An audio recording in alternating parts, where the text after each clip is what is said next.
É você que tem os olhos tão gigantes e a boca tão gostosa. Do you think beauty is political? Why? Beauty is so political. I would say so. The definition of beauty was created as a political standard to keep us all like in a hierarchy, and so far it's really worked. It's like focuses on the Western standards, it focuses on the patriarchal standards.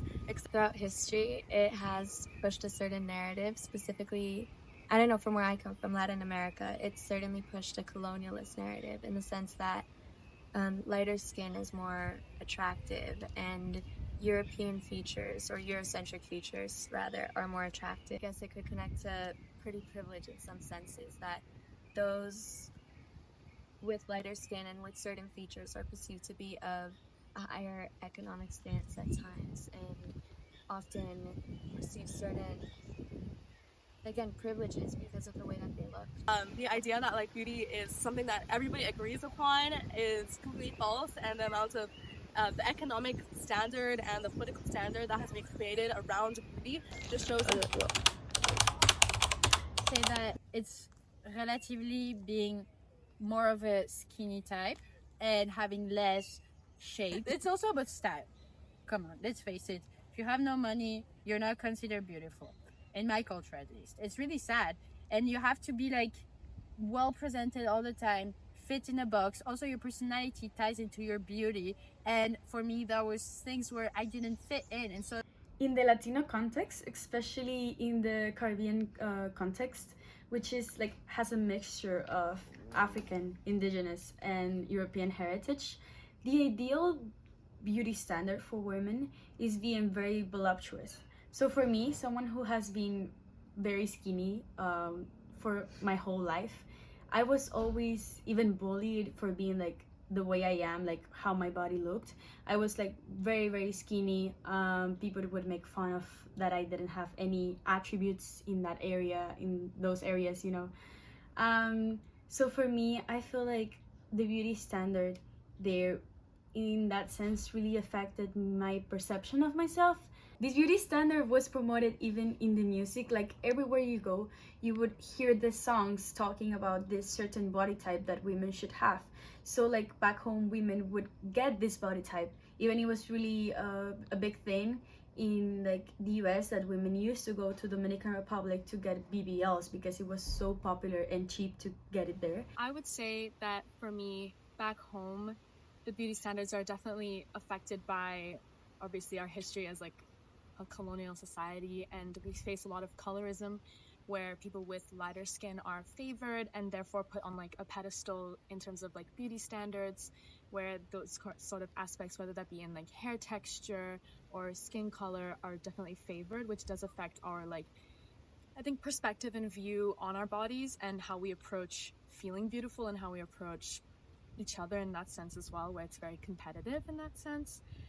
Other than this, I would say back home, at least for me in Tobago, where our population is mainly made up of people from African descent, so Afro-Caribbeans, that's definitely a very apparent factor in the beauty standard, and definitely something that I think is explored a lot as well. I would say it's a really important aspect of the culture because it does definitely determine like our value, especially in such a culture where men are very prevalent in what they believe and where they assign you a role in the society. And I think because of that, the beauty standard does tend to reflect those sort of colorist ideologies, and also texturism and featureism being a very big aspect of our culture, which unfortunately I feel like in recent days are becoming less apparent, though still very ingrained within our culture and our different approaches to almost everything, especially from like a patriarchal view.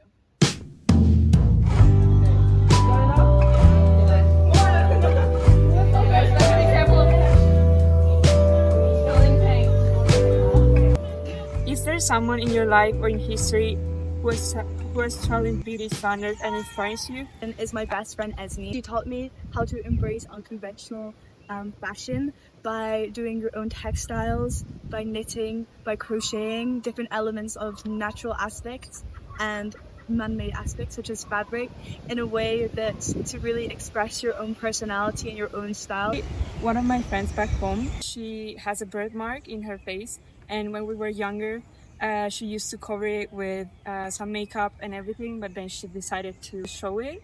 And even though that's not really viewed as a beauty standard, she's very confident with it, and I think that's very inspiring.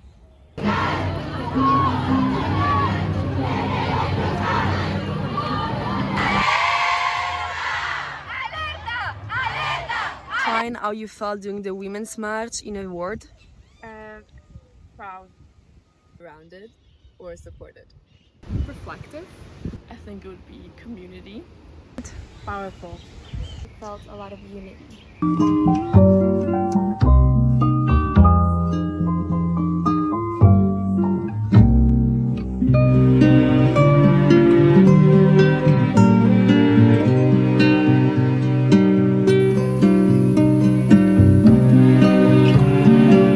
In what ways have you used your body politically in your life?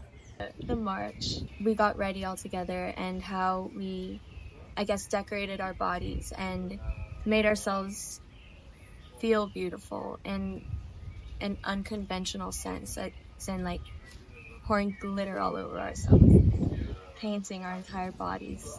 I would say to make a statement, just because I think that when we become comfortable in our body, we become a political object because we can affect how others view themselves. Women and I personally use our bodies like every day to kind of assert and share a political message. For example, in Italy, I kind of like use my body to be kind of like one individual part of a community. I really felt like that kind of like unity and community that was created by this group of bodies in a protest in Rome, walking to the street and kind of like asserting our statements and our political like kind of like goal, which is like gender equality and stop like gender-based violence and these things in general. I would also say like in my everyday life, using my body in a political way is kind of like me showing up and like asserting my voice, or like going to some activities, or like asserting my point of view in a male-dominated space, which is also a way to challenge the patriarchal like values and society that's kind of like ingrained within like our community. And I think like to share that confidence to others and kind of like reflect on our condition as women and how we can use like maximize the potential of our bodies and our voices in our daily life. Now it's seen as a political act to, not get plastic surgery on your nose, or to continue like having your body hair, etc.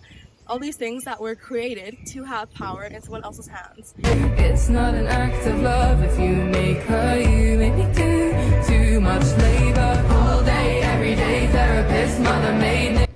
How would you define beauty in your own words? Beauty is innate. Beauty is a celebration. For me, beauty is confidence. It is how comfortable someone feels in their own body and how they display that to the outside world. I think it's very difficult because beauty is just a very subjective thing. Beauty is, in my opinion, so much more than just looks. I think it's also do you really think that beauty comes from like the energy you put out to the world and just your intentions and stuff? This idea of ugly, hot woman. Like for men, there's a lot of this idea of like ugly, hot. He's ugly, but he's hot. But for women, it's more like she's pretty or she's not. See what I mean? And I feel like this is very much based on like the fact that men fall in love with what they see rather than women fall in love with what they hear. It's like we push women to be beautiful only by being the opposite of what they are, and this is so tiring and it's so sad. And so yeah, we have to change it. You make her, you make me do too much labor all day, every day. My question would be, how do you support other women in a society where it's usually male dominated? I would say uplifting one another, accepting and celebrating each other for who we are, despite background, where we're from, how we may dress. Accepting and celebrating this in all its beautiful color is one way that we can support one another instead of bringing each other down and criticizing. Yo seré semilla para las que vienen.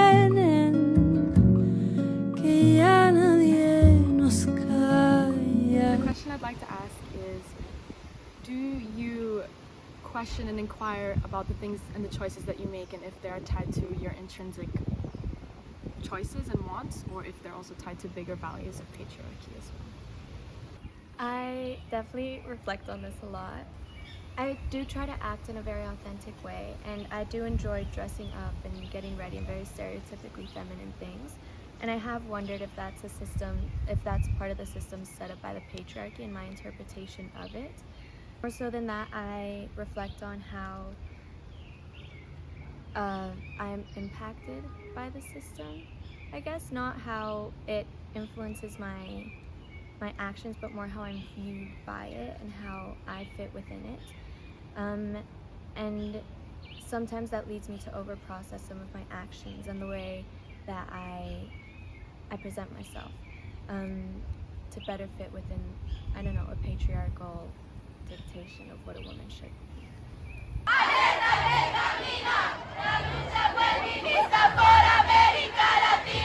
Do you completely understand the fact that you are a woman and everything that is within that concept?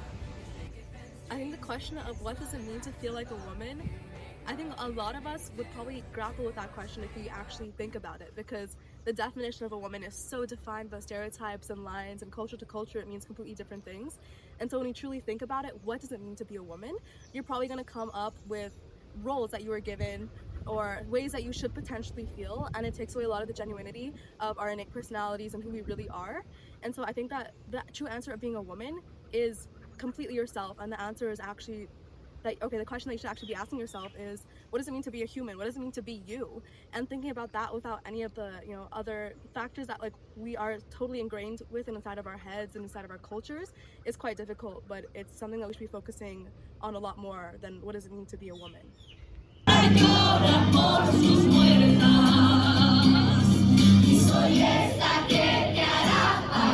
not feel scared when I go in the streets at night. I think to feel safe in the street, of course, it very much depends on the context and stuff, but I think just being very aware of your surroundings, having like a friend on your, like, able to call if you feel unsafe, and just making sure that people know where you're going, where you're headed, where you're at, so that we can like kind of look out for each other.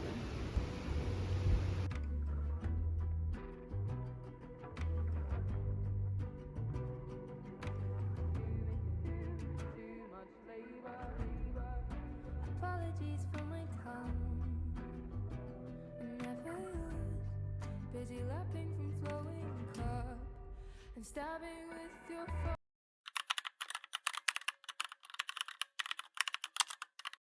Beauty in a word. Okay, well, it's two words created by men.